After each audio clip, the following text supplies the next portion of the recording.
2016 की जो है शाही कांड के बारे में क्यों नहीं कोई चर्चा करता। जो मेरे विपक्षी हैं, जो मेरे पार्टी के अंदर हैं, उनको हमेशा मेरे से भय लगा रहता है कि जो है कहीं ना कहीं आगे ना आ जाए, क्योंकि वो चमची तो हूँ नहीं मैं। सम्मान में अगर जो है कोई कमी करने की कोशिश करे तो फिर उसके सामने मैं खड़ी होती हूँ। कई सारे आरोपों के घेरे में किरण चौधरी रही। राज्यसभा चुनाव में जब वोट रद्द होता है तो आपका नाम आया। उनके बाद भी हमने देखा कि आप कांग्रेस छोड़कर बीजेपी में जाएंगी, इस तरह की खबरें रही। मेरे को विक्टिम बनाने की कोशिश करी गई, पर विक्टिमाइजेशन मेरे साथ नहीं हो सकता, क्योंकि जो सच्चाई है वो सामने आ ही जाती है। अल्टीमेटली कितने देर तक आप करोगे। सारे लोग कांग्रेस छोड़ के गए, किन कारणों के कारण गए वो भी सब जानते हैं, पर हम उनमें से नहीं है ना, क्योंकि हमारे कोई महत्वाकांक्षाएं नहीं है उस तरह की। कई सारे आरोपों के घेरे में किरण चौधरी रही। राज्यसभा चुनाव में जब वोट रद्द होता है तो आपका नाम आया। उनके बाद भी हमने देखा कि आप कांग्रेस छोड़कर बीजेपी में जाएंगी, इस तरह की खबरें रही। तो इन सवालों में क्या सच्चाई रही और इन खबरों में क्या सच्चाई रही मैम? देखिए, राजनीति के अंदर जो विरोधी होते हैं और जिनको बहुत भय होता है किसी से, सो इस तरह की बातें करी जाती हैं। तो वो मेरे को विक्टिम बनाने की कोशिश करी गई, पर विक्टिमाइजेशन मेरे साथ नहीं हो सकता, क्योंकि जो सच्चाई है वो सामने आ ही जाती है। अल्टीमेटली कितने देर तक आप करोगे। मेरा जो है राजनीति के अंदर, I was brought in by Rajiv Gandhi ji and Sonia ji के साथ मेरा हमेशा लगाव रहा है, राहुल जी के साथ। सो हमारा तो कहीं और दूसरे सोचने की बात ही नहीं थी। और बहुत सारे लोग कांग्रेस छोड़ के गए, किन कारणों के कारण गए वो भी सब जानते हैं, पर हम उनमें से नहीं है ना, क्योंकि हमारे कोई महत्वाकांक्षाएं नहीं है उस तरह की।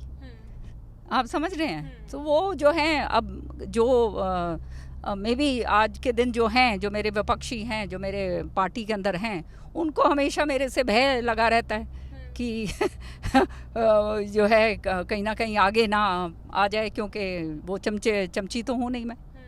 सो ये इसलिए ये सारी बातें फैलाई जाती हैं, पर सच्चाई सामने आई गई ना सबके सामने। अब ये क्या बात है, आज इसकी बात क्या कर रहे हो। 2016 की जो है शाही कांड के बारे में क्यों नहीं कोई चर्चा करता। सो छोड़िए ये बातों को। ये तो अगर मुंह खुलवाने वाली बातें हैं, वो कभी मैं करती नहीं हूँ।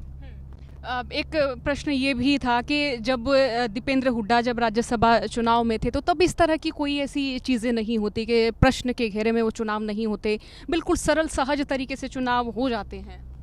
देखो, जनता बहुत समझदार है और सब जानती है, और आप भी जानते हो। मैम एक सवाल और कि जैसे अब कांग्रेस के भीतर ही हम देख रहे हैं, भूपेंद्र हुड्डा एक और, कुमारी शैलजा, रणदीप सुरजेवाला और आप भी हमें एक प्रेस कॉन्फ्रेंस के दौरान नजर आए थे। तब खबरें बनी कि एक हो गया जी एसआर के गुट, एक हो गया जी हुड्डा गुट। उसमें कितनी सच्चाई है? क्या भूपेंद्र सिंह हुड्डा से टक्कर लेना किसी एक अकेले नेता के बस का नहीं था, इसलिए तीन इकट्ठे हुए? इसके पीछे क्या वजह रही? हम किसी से टक्कर नहीं ले रहे, हम खाली जनता की आवाज़ उठा रहे हैं। और जनता की आवाज़ उठाना हमारा, वो कहते हैं ना, कर्म और धर्म है, परम कर्तव्य है। बेरोज़गार जो हैं बच्चे, ये सीईटी के ऊपर जो हमने प्रेस कॉन्फ्रेंस करी, अब शैलजा जी जो हैं अपना वजूद रखती हैं, रणदीप सुरजेवाला जी भी रखते हैं, मेरा अपना है। सो हम तीनों ने ये तय करा कि जो है समय आ गया है, और हमारे को जो है ये जो ऐसे विषय हैं जिनके ऊपर बोला नहीं गया, उनके ऊपर हमारे को बोलना पड़ेगा। जैसे ये नहीं है कि अब तीनों आप एक और चलेंगे और दूसरे लीडर एक और चलेंगे। देखो, एक और वो और की बात नहीं है। मेरा मानना ये है कि हर एक नेता का अपना अपना वजूद है। कांग्रेस पार्टी की मजबूती क्या है?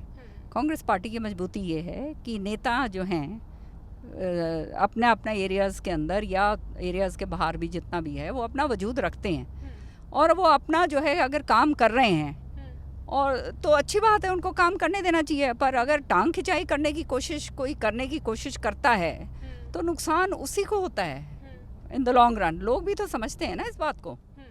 तो ये कांग्रेस की मजबूती इसके अंदर है कि सक्षम नेता हैं, और जिसने बनना है नहीं बनना है वो तो बात की बात है। पार्टी को पहले पावर में लेकर आएंगे तभी तो कोई बनेगा।